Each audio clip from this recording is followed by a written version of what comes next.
రాయపాటి అరుణ గారు, సో ఓవరాల్గా ఏమంటారు మరి? వెంకటరెడ్డి గారు మా ఇష్టం మేము ఎప్పుడైనా చేసుకుంటాం, ప్రజా సమస్యలను పట్టించుకోవట్లేదు అని చెప్పేసి కృష్ణాంజనేయులు గారి ప్రశ్న. సో ఓవరాల్గా ఏంటి అసలు?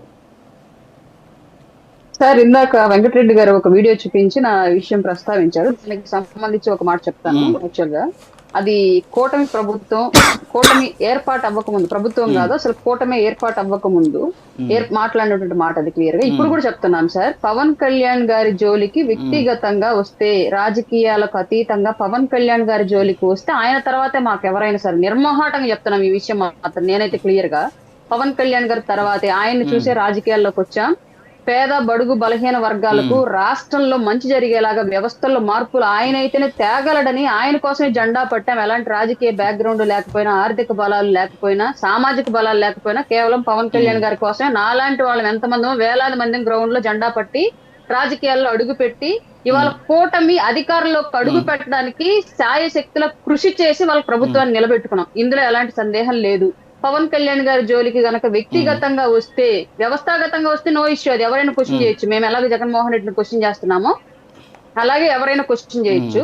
అది మించి, పరిధిని మించి మాట్లాడేటువంటి సిచ్యువేషన్ కనుక వస్తే మాకు ఎవరైనా సరే పవన్ కళ్యాణ్ గారి తర్వాతే. దానివల్ల మేము పదవులు నష్టపోతామా, లేదంటే ఇంకొక పనులు నష్టపోతామా, ఇంకొక రకమైన ఇబ్బందులు ఎదుర్కొంటామా తర్వాత. ఒక వ్యక్తి కోసం సమిధులు అవ్వడానికి నిలబడ్డాం, ఖచ్చితంగా ఆయన కోసమే నిలబడతాం. ఇది మాత్రం 100% షూర్ గా అయితే చెప్తున్నాము.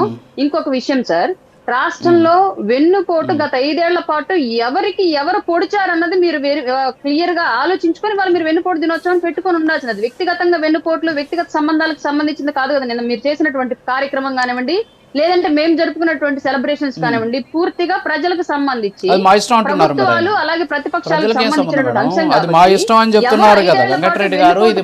ప్రజలు ఓటు పోటు ద్వారా అధికారం ఇచ్చారు. అర్థం చేసుకోవాల్సిన అంశం క్లియర్ గా నాకు అర్థం కావట్లేదండి.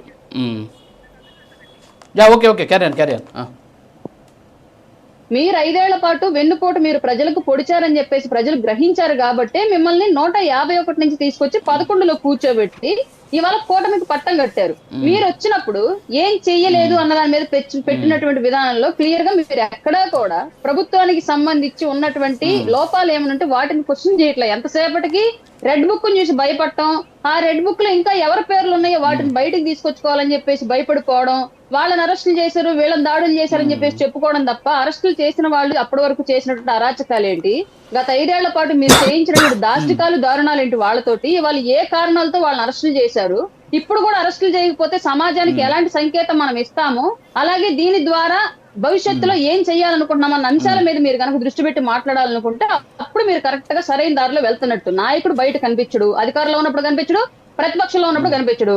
ఆయన బయట కనిపించాలి అంటే అయితే శవం రావాలి, లేదంటే జైలు కాడికి రావాలి, లేదంటే ఇట్లాంటి నేరస్తులు బయటకు వస్తే నేరస్తులను పలకరించడానికి రావాలి. వీటన్నింటి గురించి ప్రజలు ఏమనుకుంటున్నారో ఒకసారి ఆలోచించుకోండి. మీరు తెనాలి వెళ్ళారు, బానే ఉంది, ఓకే. మీ కార్యకర్తల్లో లేదంటే సామాన్యుల్లో పోలీసులు బయట కొట్టారని చెప్పేసి క్వశ్చన్ చేయడానికి వెళ్ళారు, ఇది కూడా ఓకే. ఇంకొకటి కూడా మీరు అక్కడ చేసి ఉంటే బాగుండేదేమని నా ఉద్దేశం. అక్కడే ఎవరినైతే మీరు పరామర్శించడానికి వెళ్ళారో వాళ్ళు చంపినటువంటి బిడ్డ శవం దొరక్క అదే ఊర్లో ఒక తల్లి ఇప్పటికి కూడా అల్లాడుతుంది. వీళ్ళ ద్వారా చంపబడి శవం కూడా దొరకలే, ఇంకా ఆవిడ అల్లాడుతుంది. ఆవిడ దగ్గర కూడా పోయి పరామర్శించు గనక ఉంటే జగన్మోహన్ రెడ్డి గారు నిజంగా బాధితుల పక్షపాతి, ప్రజా పక్షపాతి, దీనుల పక్షపాతి అని చెప్పేసి మీరు చెప్పుకోవడానికి మేము కనీసం వినటానికి పనికొచ్చేది. పోయి నేరస్తుల్ని పరామర్శించి బాధితుల జోలికి వెళ్లకుండా క్లియర్ గా మీలో ఉన్నటువంటి మనస్తత్వం ఏంటి అనేది ప్రజలకి మీరే చాటి చెప్పారు, మేము చెప్పకుండా. మీరు చేసే పనులన్నీ కూడా నేర ప్రవృత్తి వైపే ఉన్నాయి మీ ఆలోచనలు అని చెప్పేసి మీరే తేడతల్లం చేసుకుంటూ మా మీద పడి ఏడిస్తే మేమేం చేస్తాం? మీ నాయకుడు చేసే పనులు అలాగే ఉన్నాయి కదా రాష్ట్రంలో ఇప్పటికి కూడా. వెంకటరెడ్డి గారు రాజుగారు, మీరు కూడా వక్రీకరిస్తే ఎట్లా? వాళ్ళంటే రాజకీయ పార్టీలుగా వక్రీకరిస్తారు. నేనేం చెప్పాను, మీరు ఎవడనే క్వశ్చన్ చేయడానికి, రాజకీయ పార్టీలుగా మీరు ఎవడు క్వశ్చన్ చేయడానికి మీకేం రైట్ ఉంది అన్న. నేనే వక్రీకరించలేదు సార్, మేము ఎప్పుడైనా పోతాము మీడియా మీరేం చేస్తారని మీరే అడిగారు కదా, మీరు అడిగిన దానికి ఆన్సర్ చెప్పాలి. నేను వక్రీకరించే అంత అవసరం లేదు. చెప్పండి, అలా మాట్లాడారు, విన్నాను, మాట్లాడారు. ఒక్క నిమిషం మేడం. జగన్మోహన్ రెడ్డి గారు ఎందుకు పార్టిసిపేట్ చేయలేదని చెప్పి నిన్న ప్రజలు అడిగారా? అదే నేను అన్నా, మరి నేను డిస్కషన్ ఎందుకు పెట్టలేదు? ఇప్పుడు 3 ప్యానల్ మాట్లాడారు, అసెంబ్లీకి వెళ్ళమని ప్రజలు అడుగుతున్నారు, మరి ప్రజల్లోకి ఎందుకు వెళ్ళలేదు? అదే ప్రజలు మరి అసెంబ్లీకి వెళ్ళండి సార్ అని అడుగుతున్నారు, మరి ఎందుకు వెళ్ళట్లేదు?